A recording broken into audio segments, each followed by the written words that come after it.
Okay, we are live. Hello, everybody. The last session of the conference, and we are on the ML track. Uh, Shyam will talk about integrating Gen AI with current data infrastructure, especially LLM fine tuning and the ecosystem. And floor is yours, Shyam. Thank you, Mark. Hello, everyone. Good afternoon, good evening, and wherever you are joining from. So excited to be here. I know this is the last session, so I'll try to give that energy and all the information which you needed. So in this presentation, we are going to talk about integrating Gen AI with your current data infrastructure, right? So I'm Shyam Balagurumurthy Vishwanathan. Here's my LinkedIn if you wanted to connect. And particularly, we are going to talk about LLM fine tuning and the ecosystem a little more in detail. All right. A quick disclaimer again, this presentation does not represent any of my or my company's work, and all the tools, LLMs, and frameworks and examples or information are not intended to promote them. So many of the images in this presentation are generated by AI. Just want to give that disclaimer. All right, so there is a poll question in the polls tab. I have asked one question. I just wanted to see the pulse of the audience. Have you ever fine-tuned an LLM before and used it in your enterprise or for your personal needs? So if you could answer it, it will be great so that I can customize a little bit more. Okay. It's okay if you have not done it, just fine. Just put it as did no or did not know where to start. While you vote, I can just start on the other ones. So why do we need to integrate to GenAI into your current organization? So GenAI has been there, and a lot of amazing tools have been developed, and still there might be a challenge of where do I integrate in the current organization, right? So that might still be a challenge for different folks. So I'm going to talk about where you can integrate and also how you can integrate, what sort of models which you can integrate, and the checks and balances which you can do. So first one is the maintain the documentation, right? So one of the organization, many organizations will face this challenge of maintaining this documentation. It could be a wiki or for a code or any sort of documentation about the project.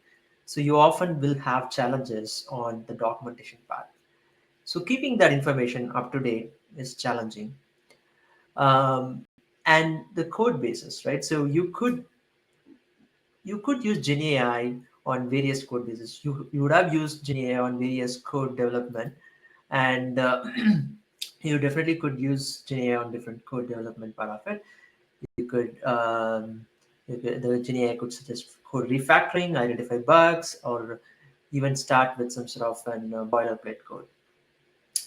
So test cases. The another thing is like GenAI understands the code part very well, so it could generate or develop comprehensive test cases, and it could suggest edge cases or any generate any test data. Oftentimes, we might have a challenge of like, hey, if I have the synthetic data, well, I will be able to test. So GenAI is your savior there. It can generate the synthetic data for you. Um, those cases. For example, if you want to test a medical system or any sort of financial or credit-based system, it is often very challenging to get a similar data in your test environment. So there are synthetic data methods which are available, but with the use of GenAI, we can do that easily. And also, it could be a chatbot style question answer like your OpenAI chat GPT. It could just answer all your questions, which if you wanted, and also provide first line of support and scaling customer or sort of user inquiries in this particular context. The other thing is like it can also identify patterns in data sets, human readable reports. It can clean, process any data, any sort of automation which you needed in between can be done by GenAI. So these are all the different challenges where and places where GenAI can be really helpful.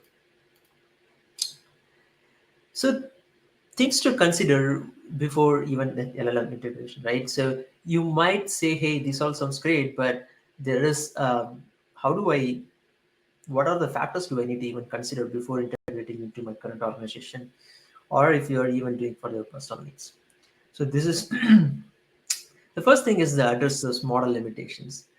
Um, the models LLM inherently have all this information, and I thought it's a question. Sorry, it is not that. Okay.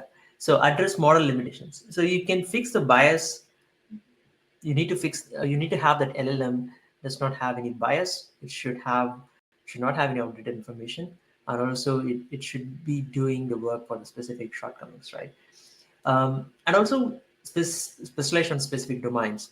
If your org is a finance org or even a legal org, it needs to specialize on that particular domain itself. Foundational models are good at various different things, but if your organization has any specific sensitive data, the LLMs needs to be trained on that particular domain itself. And integrate your proprietary data, right? So again, companies always have proprietary data or any customers' data. So how do you sort of incorporate your company knowledge into and terminologies into that LLM? That is also a thing which you need to think about. And customize those model behaviors. Some orgs you just need to have the sentiment analysis. For example, a review system, you might need to have a sentiment analysis.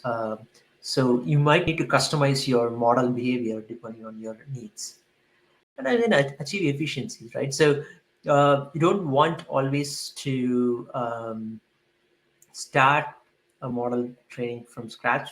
We will talk about all these things in the later part of the presentation, but you might need to say that, hey, if I'm making a cloud call or chat GPT call every time, so what is the cost which is going to add up, and what is the sort of the inference cost which will be there is something which you need to consider.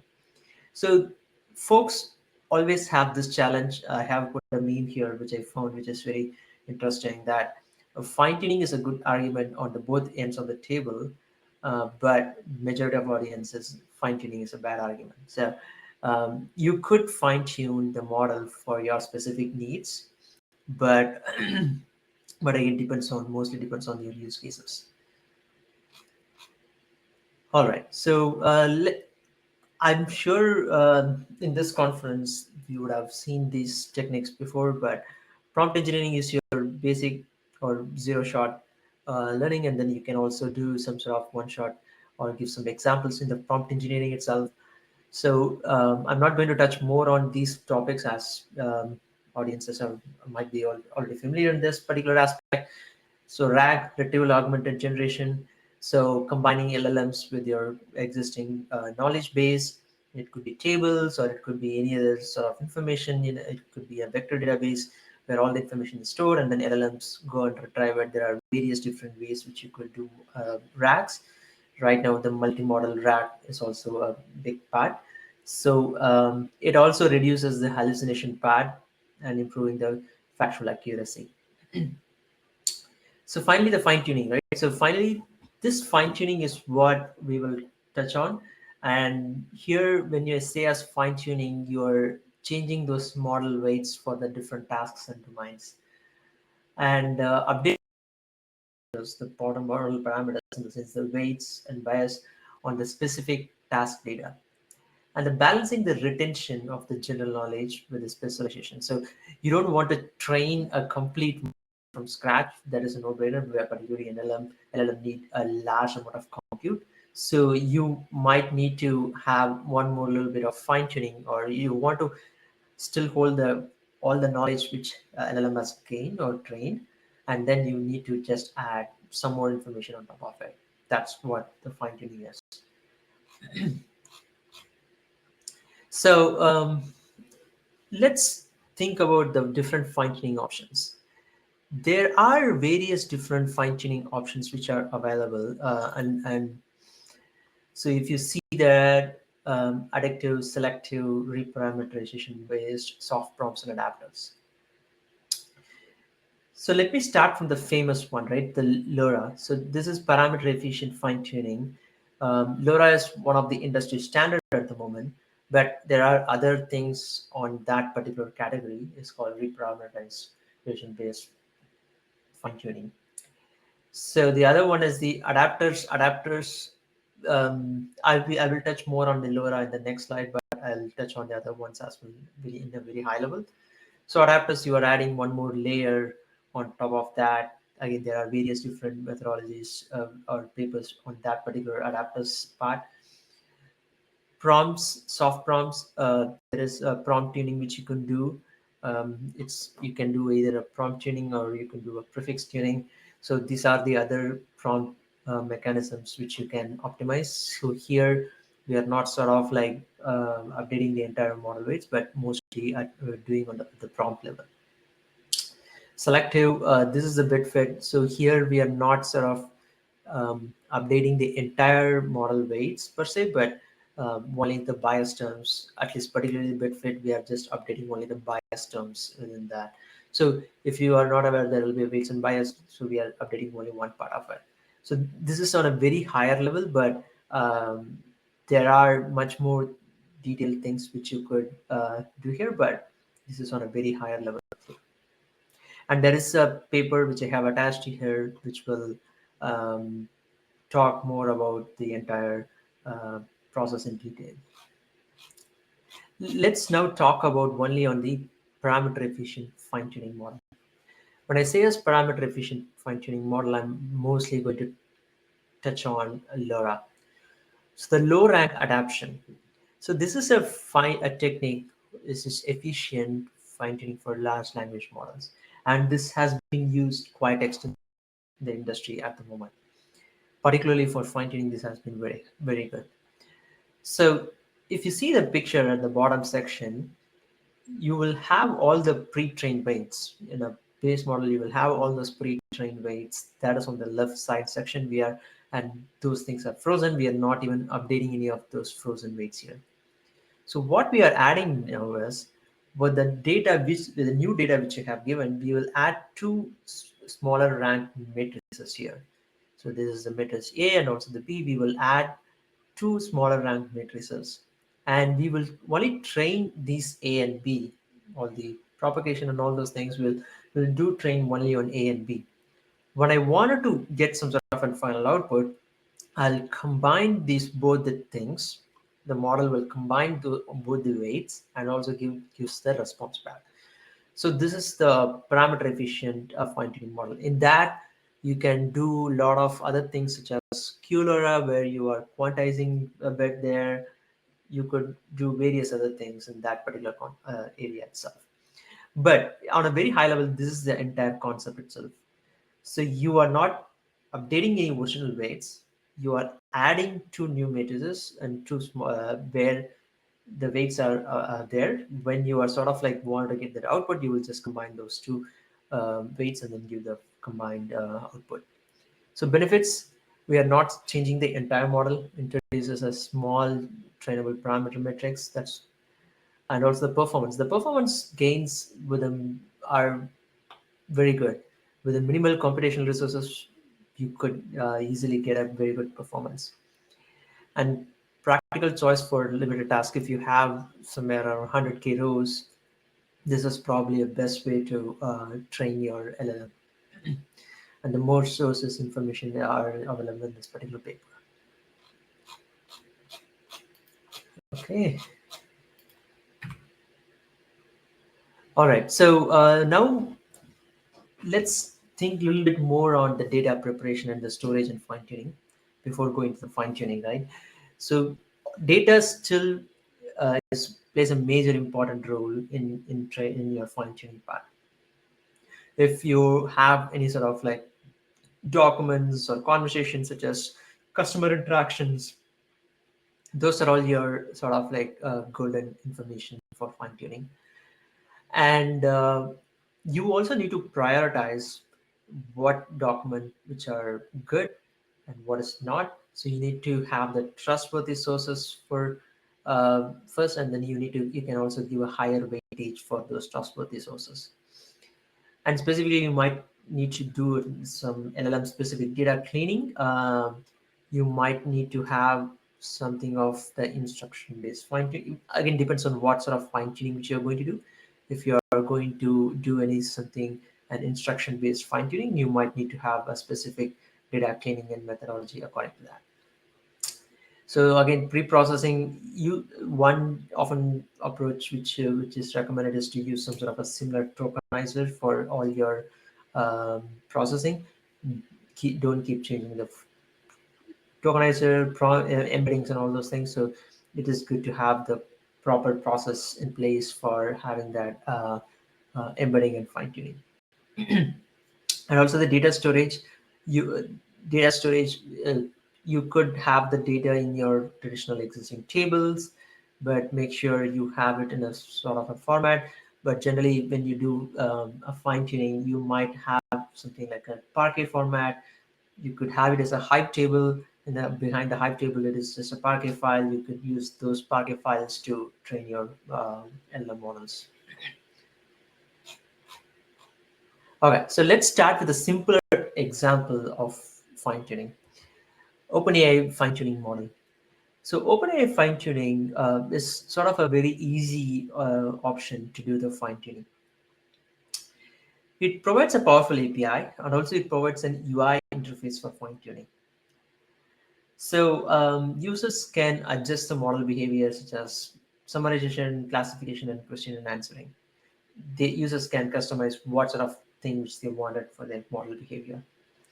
So there are different models which are available. So GPT-4.0 is this is the latest model, and they have a mini, and they have all other models in place here.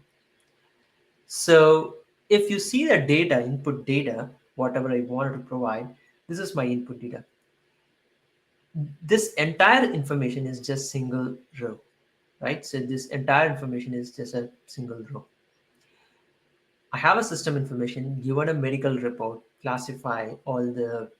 all classify into these particular categories. This is a classification um, um, fine tuning which I'm planning to do, and also the user. So the user gives all his sort of like history and medical information, and finally the assistant will say, "Hey, this is cardiovascular or what type of category it is."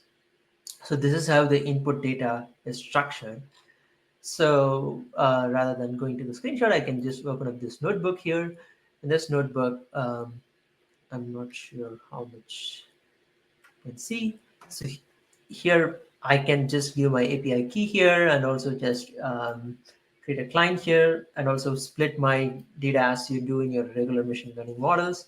Do a tick token, do an encoding here. We are just doing an encoding or encoding that particular, this code is doing an encoding. Um, and So again, you are sort of like structuring the data set in this particular format. So you are converting a data frame into this particular format. The original data set is in this format. We are sort of like doing a basic conversion here. I'm not going to go line by line here, but in short, we are sort of like creating a job. This is the client fine tuning job which you are creating, and you could specify your model here and the number of epochs. Again, the more number of epochs is better, but again, it depends on the cost of the model which you are trying to do. So then once you do your fine tuning, you will be able to get a specific job ID, and this is the job status, and you will get a job ID. And when you sort of use it for retrieval or some sort of like inference, you need to use your new job ID. So compared to your specific or previous job ID or the common job ID which you use or the model which you use, you need to specifically use your new job ID. That will be something such as GPT 3.5 Turbo and with some additional characters behind it. So that's how the model or job ID will be there. And so once you do it, again, other things are sort of like similar format as you do it. Again, you will start the fine tuning, wait for the job to complete, and so on and so forth. Again, it depends on number of epochs. I have interpreted here, but once you fine tune your model, you will see something of this nature, right? So Here, when it is fine tuning, it will say as fine tuning, and once it completes, it says it succeeds. And the job ID, you will have it, and also what is the base model which is being used, what is the output model which is being used, and what is the number of epochs which you have trained. So now I can use this particular model for all my new inference. But you also need to be aware, OpenAI charges more if you wanted to use a fine-tuned model. If you're using a normal model, um, there will be a lesser price. But again, if you are using a fine-tuned model, you will be having higher charges. Again, it makes sense. They wanted to use it, or they want to store all those additional weights. This OpenAI models almost uses um, LoRa. So they have not explicitly stated it, but they use LoRa behind the scenes. This is how the UI looks. It will start the job and also new fine-tuning job, and it will sort of like go from here, and then it will finally and finish. So this is the OpenAI side of it. Now let's think about the Llama model. If you are not aware, Llama models are developed by Meta, but it is an open source model. There are various different sizes, somewhere from 3 billion, 7 billion, 13, 33 billion, 64 billion. There is also new one and so yes, there is a new 1 and 3 billion model which could even run on device, and there is a bigger ecosystem uh, which is there particularly on this Llama models. And there is also multi-model. All these models are open source, so you can also use, or you can train a 3.2 11 billion model or 90 billion model, and you could also generate images according to your specific needs. If your organization works on a lot of images, you could fine tune a llama model on those images, and then you could develop your org specific images. There is also a 3.1, a bigger model for 405 billion models. So again, if you are having very much compute capacity, unless you don't have a, if you don't have much capacity, I would not suggest to use 405 billion model. Other than that, for most of the scenarios, 70 billion or 8 billion model should be sufficient. All right, so let's go a little more detail on the fine tuning of a llama model. So I can just open up this notebook again. So this notebook shows how do we sort of like fine tune a 1 billion parameter model. So here I'm using a perf LoRa config again. I'm using an SFT trainer. So these are the two important packages which is being used.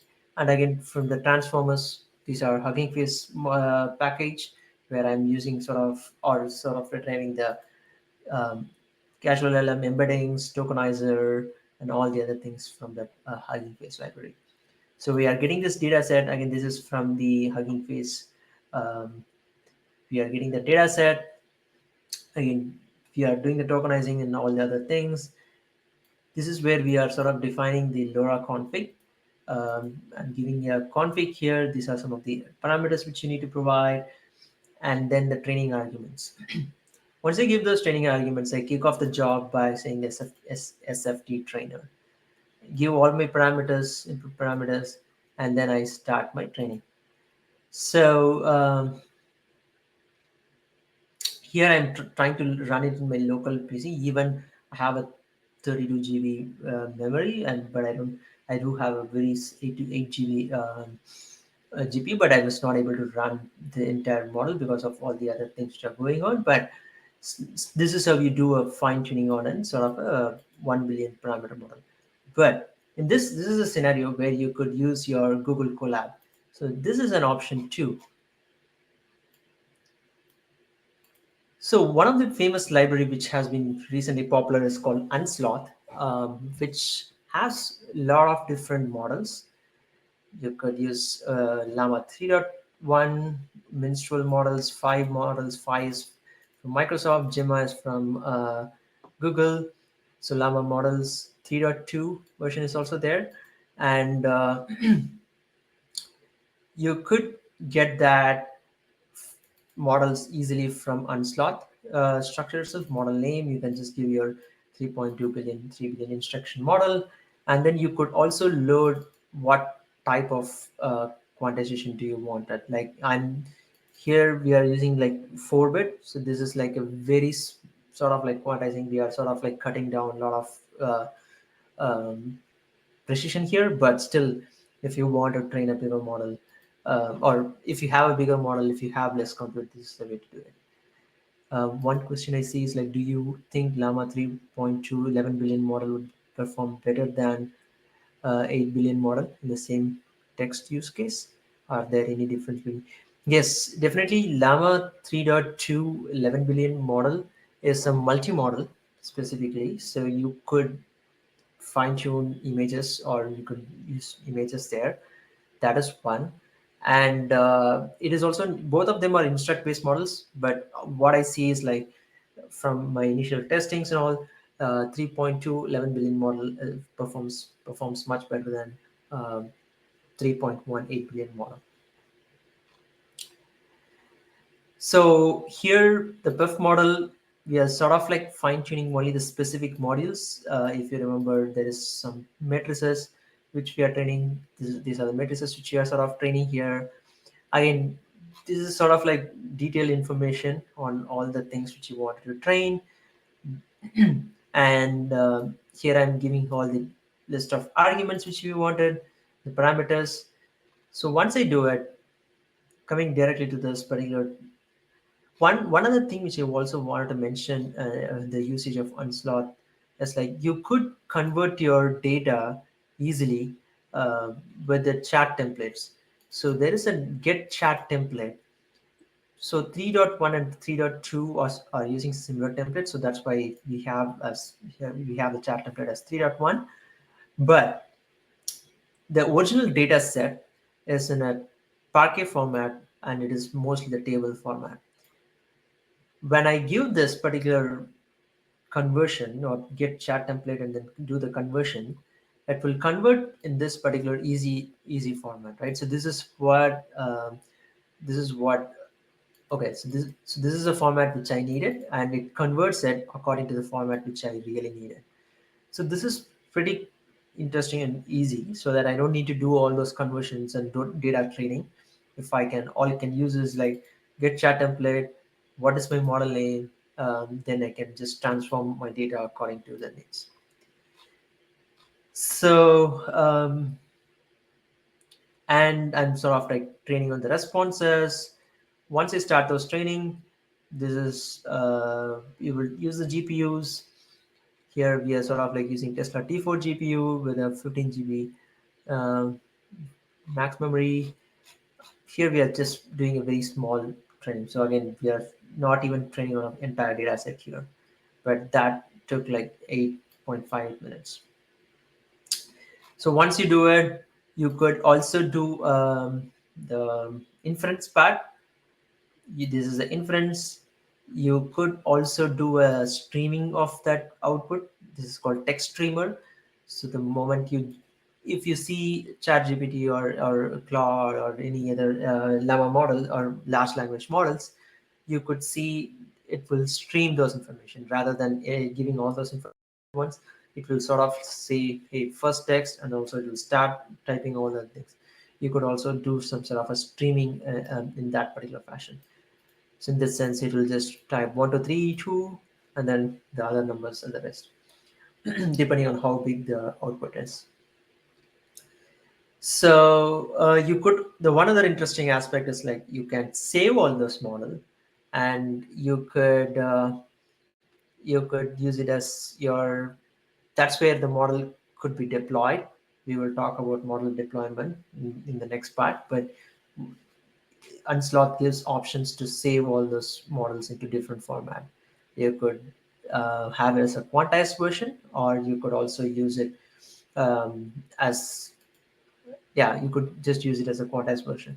So you might merge all those weights, and then that's what you are doing here. We are, when you say as merge, We are having the original weights, and also we have the LoRa quantized weights, and then we will merge it together, and then we will create a quantized final weights model. So this is the option, or this is the code for training llama model.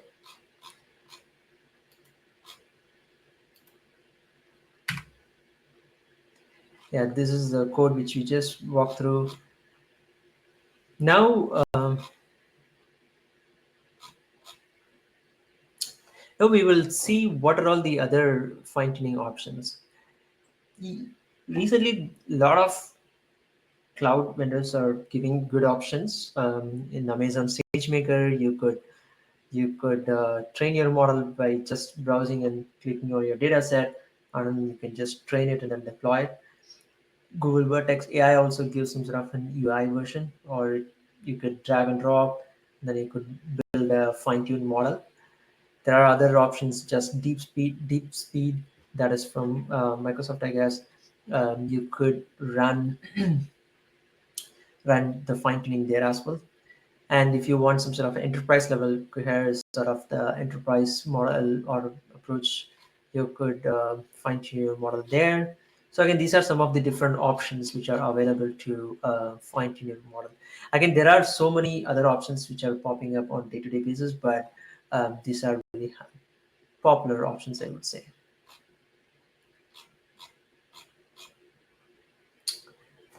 So let's talk a little more on the Llama ecosystem. So the Llama ecosystem is more needed in an organization. The reason behind it is you do not want to train a model and then you do not know how to do inference, or when you are deploying a model at an enterprise level, you need a lot of different things. You need an inference is one major part. You need safety, memory, asynchronous, scalability, and all those things needs to be thought through.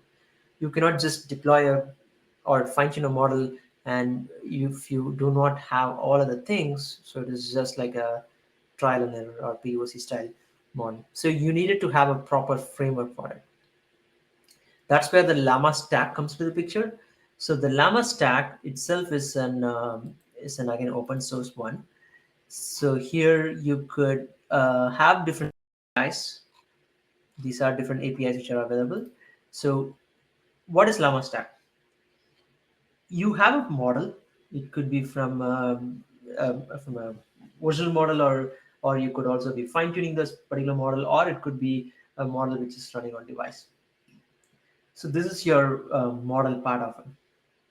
And the Llama stack just sits on top of it. It's an API and or you will also have a CLI option to go and chat with the model and give you back those response. And all these API will take care of different things which we talked about here: the inference, safety, memory, and so on and so forth. So the developers, as developers, we build customized model and build agentic application with that particular Llama stack. So if you see the list of APIs which are available, as I was mentioning, this is the you could use a command line version, but of course, command line version is a little bit. Um, so generally, for programming purposes, we use Python or any other language per se.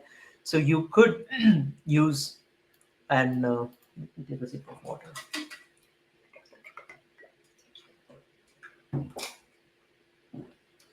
You could use the Llama stack. So you all you needed is the URL and the host and port number.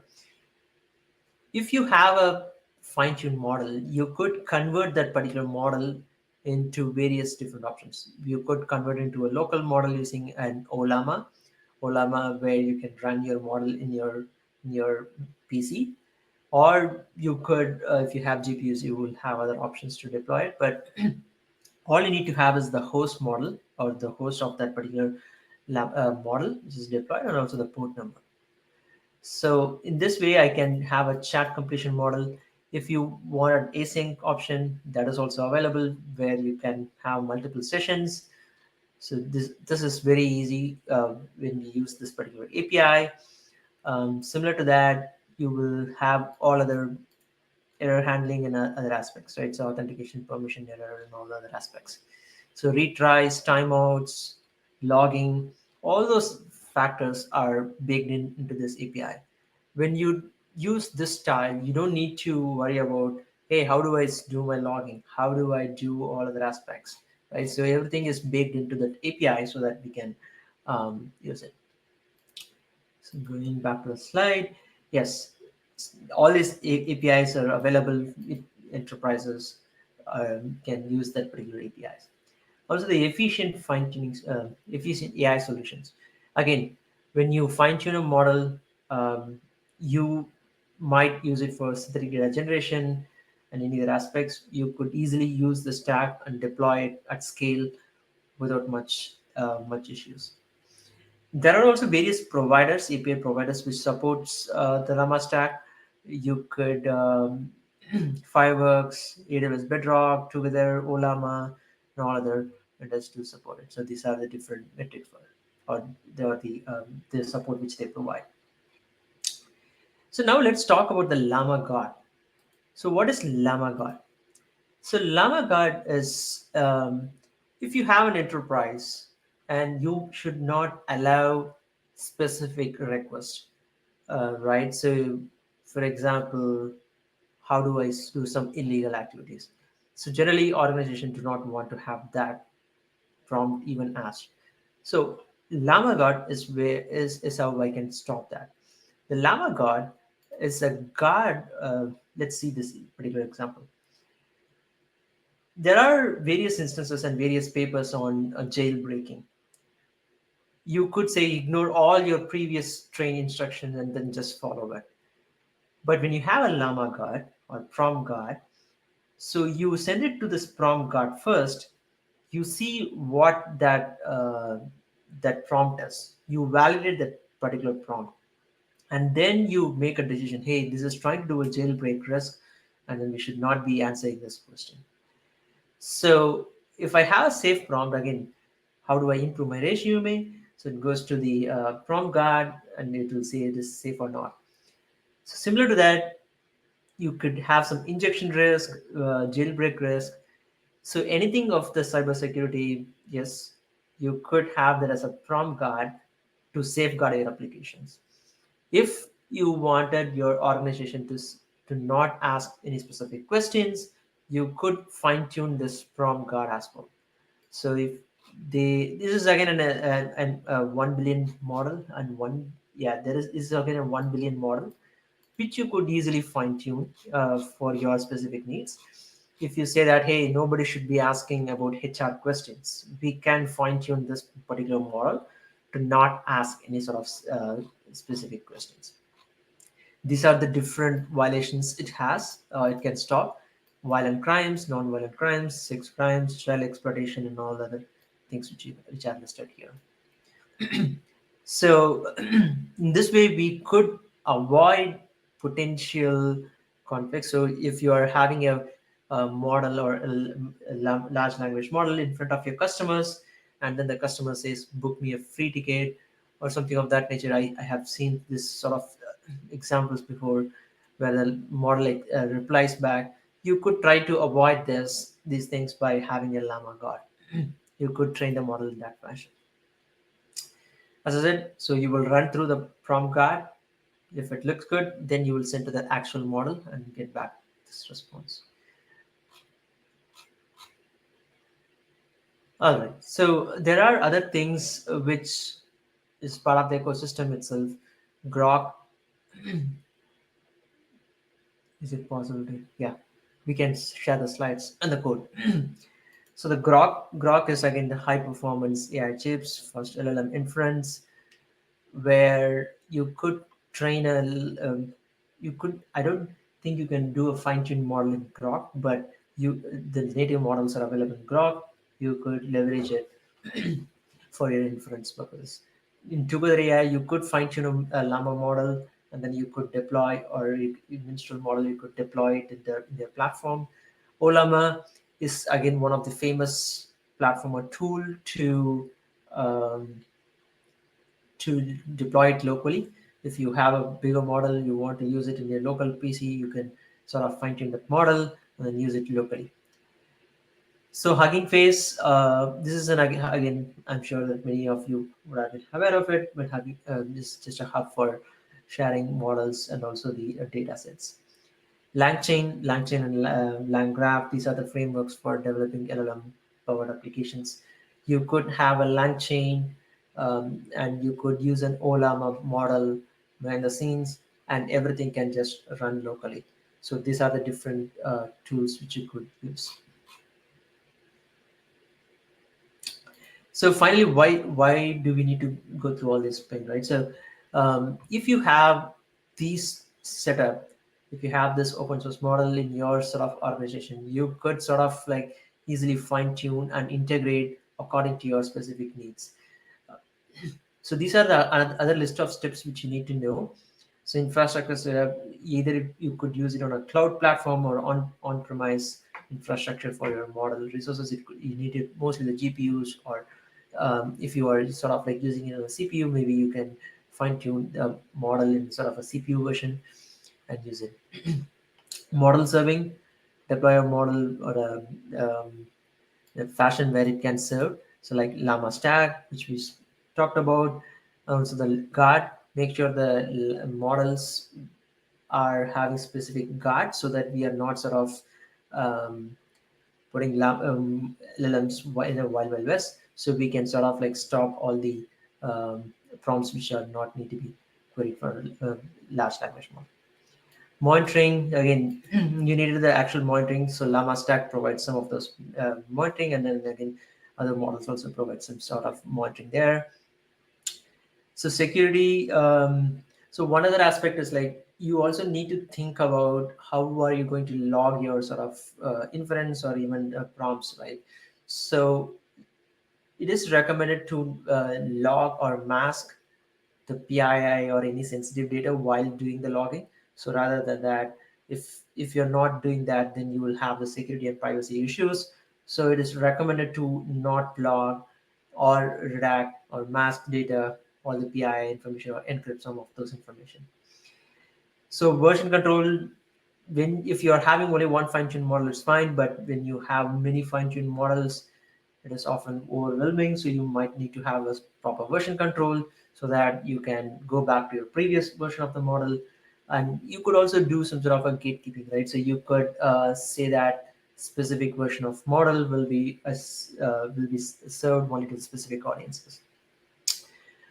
The monitoring is another bigger aspect. So when you fine tune a model, it is often recommended. Even the previous session was about ML flow. The ML flow also provides a way to compare large language model responses. If you fine tune a model, compare your responses with the previous version of the model and see is it sort of like responding in a similar fashion or not.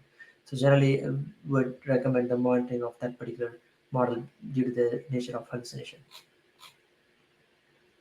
All right, so that's pretty much the topics which I want to cover. So I hope uh, with all this information, you could deploy LLMs in your existing organization or in your products or in any of your personal needs.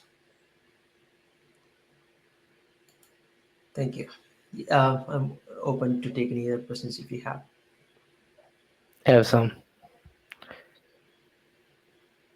So can you share the link in the chat? Yeah, I will share this link. Yes.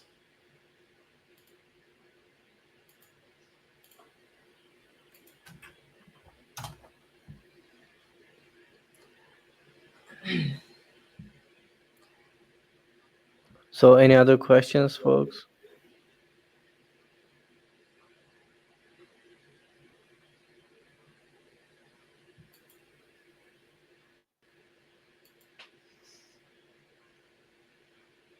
Okay. Maybe I can ask about the OpenAI fine tuning. I haven't used OpenAI fine tuning, and so do you think it is expensive or cheap? What are your thoughts on that? So OpenAI fine tuning recently they have made it much cheaper.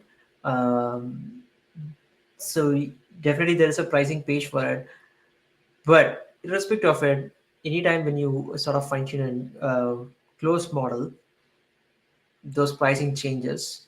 If Mm-hmm. you fine tune a model, and right now they have even changed it to the inference cost rather than even costing you or during the fine tuning part, they will charge you only for the inferences.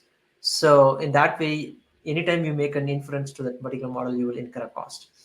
So rather than that, if you use an open source model or if you deploy that open source model in any of your cloud or any of your on-premise, you could not incur that inference cost. It is just only the compute cost which you will have. Mm-hmm. So yeah, recently they changed some of those pricing model in the latest, I think last 2 weeks or a month or so. So it'll be good to check what's the current pricing on for that OpenAI models. Okay, thank you.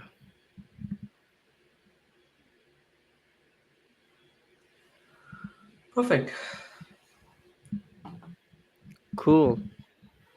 And also, yeah, let me share your LinkedIn on the chat so people can reach out to you Yes. easily.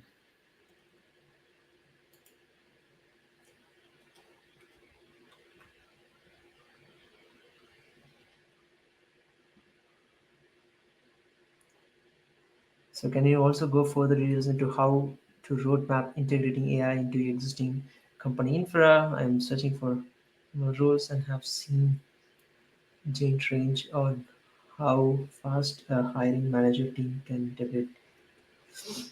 So it all depends on the needs of it, right? So if I wanted to integrate on a wiki generation or even a code development, right? I needed, so every organization develops code on day-to-day basis.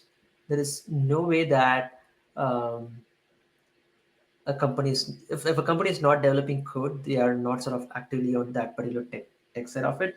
So if your organization is developing code, definitely you have opportunities to integrate it. You could integrate it in various different ways. As I said, you could even integrate it or you use it in your local environment if you do not have proper infra, GPUs, and other aspects, right? If you have GPUs, if you have necessary compute capacity, it is just making an API call. Folks do microservices calls all the time. So when you develop an application, it is often done as a microservices application. So it is similar to that. If you have that compute, if you have that particular model, you could just make an API call and then get back those responses. It is very easy to integrate with the current standard and also the scaling part of it, right? So scaling part of it is where I was talking about the Llama stack, where the Llama stack can handle all the intricacies of how do I sort of do the memory part, how do I do an asynchronous, all those things are taken care. All you need to do is like find that compute which you needed and to find the use cases which you needed. So either the easiest way to start is just wiki or documentation, right? Anytime you needed a documentation, you can use Ask Llama to or any LLM models to do it. So that is the easiest way to start doing an integration. And find if you have the compute, you will be able to do it. Does that answer the question, Calvin? And also, I'm currently searching for ML roles that have senior giant range and fast hiring managed. So if you could use um, LLMs in any different scenarios, um, I can't even think of a scenario where LLMs is not used much. So I wonder what personally found to be common metrics for evaluating the performance of fine-tuning. There are a bunch of metrics, BLAU metrics, and there are a bunch of other metrics which we can go in detail. So I have even touched on some of those metrics, but um, but there are various different metrics which you can do as part of the LLM evaluation. So OpenAI uses. Let me open up the OpenAI model here.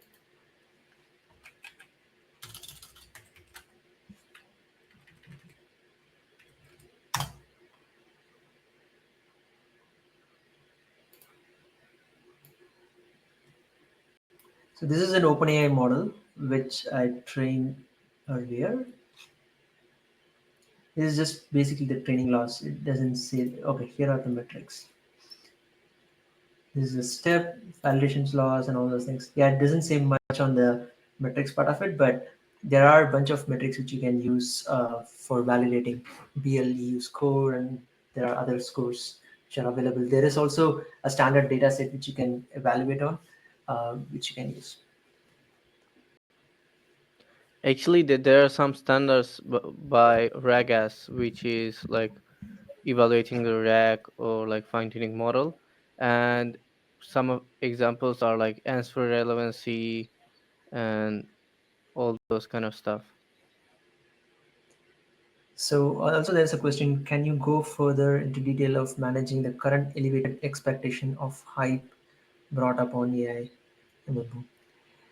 Um, yeah, definitely I can give my thoughts on it. Definitely, it's, I would not say it as a hype. Right now, all these LLM models and foundation models are sort of like doing various things, and definitely these things will be the standard compared to historically when we say as machine learning models, right? It became a standard. So any application or many applications which you build needed some sort of analytics and other aspects. Similar will be there for all the things which you do. So any work which you do, any application, web development per se, or any sort of data analysis which you do, all of them will have LLM behind the scenes, Gen AI behind the scenes. So there are other arguments saying that hey, this might not be used, but I doubt it. LLMs will be used, or eventually it will be used in all the places.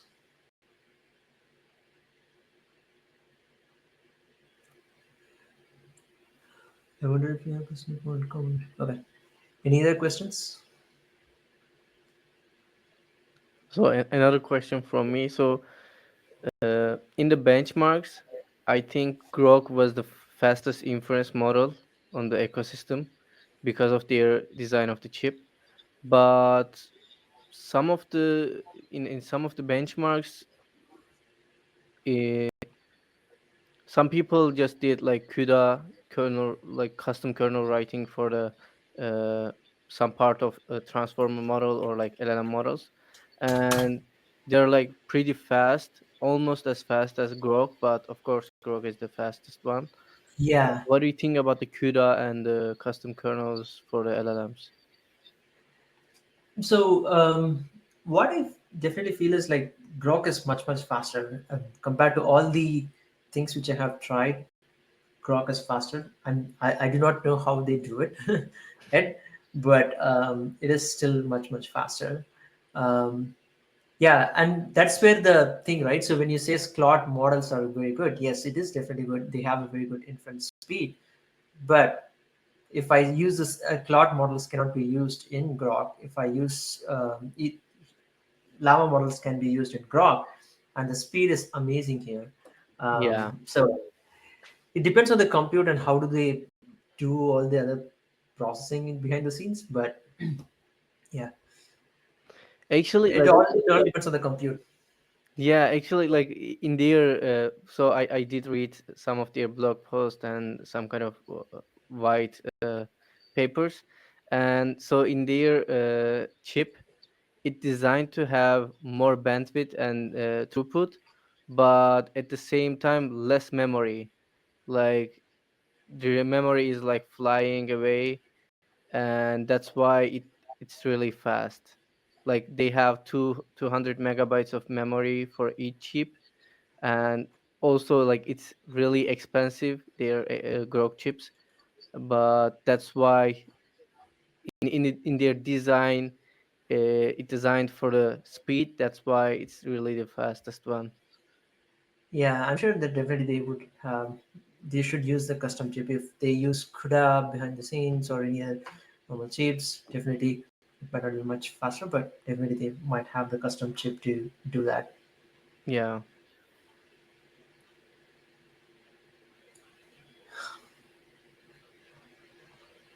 Yeah, that's all I have. Okay, that's great. Thank you, Sham, telling us all about AI infrastructure and the ecosystem of LLM and also fine tuning. And yeah, Thank you for coming, and be connected. have a good one, everybody. Bye bye. Bye.